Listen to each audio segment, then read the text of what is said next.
தளபதி விஜயோட தளபதி 69வது படத்தோடைய first look குறித்து ஒரு புதிய அப்டேட் ஒன்று வந்திருக்கு. முக்கியமாக இந்த படம் தளபதி விஜயோட கடைசி படம் அப்படிங்கிறனால இந்த படத்துக்கு ரசிகர்களுக்கிடையே ஒரு மிகப்பெரிய எதிர்பார்ப்பு இருக்கு.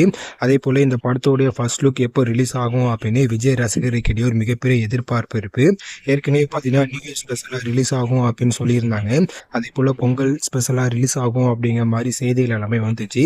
ஸோ தற்போது ஜனவரி 26ஆம் தேதி இந்த படத்தோடைய ஃபர்ஸ்ட் லுக் வரும் அப்படிங்கிற நியூஸ் இருக்கு. முக்கியமாக ஜனவரி 26ஆம் தேதி குடியரசு தின விழா ஸ்பெஷலாக இந்த படத்தோடைய ஃபர்ஸ்ட் லுக் ரிலீஸ் பண்ண தற்போது படக்குழு திட்டமிட்டிருக்காங்களாம். இந்த படம் ஆர்மியை பேஸ் பண்ணி எடுக்கப்படுற ஒரு கதை அப்படிங்கிறனால ஸோ ஜனவரி 26ஆம் தேதி இந்த படத்தோடைய ஃபர்ஸ்ட் லுக் பார்த்தீங்கன்னா ரிலீஸ் பண்ண தற்போது திட்டமிட்டிருக்காங்களாம். ஸோ இந்த செய்தி தற்போது சமூக வலைதளங்களில் ரொம்ப வைரலாக போயிட்டு இருக்கு. அதே போல் தற்போது தளபதி விஜய் அவர்கள் அரசியலில் ரொம்ப பிஸியாக இருக்காரு. அதனால இந்த படத்தோடைய ஃபுல் ஷூட்டிங்கையும் ஏப்ரலுக்குள்ள எல்லாத்தையும் முடிக்கணும் அப்படின்னு தளபதி விஜய் அவர்கள் சொல்லியிருக்காராம். ஸோ இதனால தற்போது இந்த ஷூட்டிங் ரொம்ப பார்த்தீங்கன்னா ஃபாஸ்ட்டாக போயிட்டு இருக்கு. இந்த ஷூட்டிங் எல்லாமே முடிச்ச பிறகு தளபதி விஜய் அவர்கள் ஃபுல் டைமாக அரசியலில் இறங்க தற்போது திட்டமிட்டிருக்காராம். நீங்கள் யாரெல்லாம் ஃபர்ஸ்ட் லுக்காக ரொம்ப ஈகராக வெயிட் பண்ணுறீங்க அப்படின்னு கீழே கமெண்ட்ல சொல்லுங்கள்.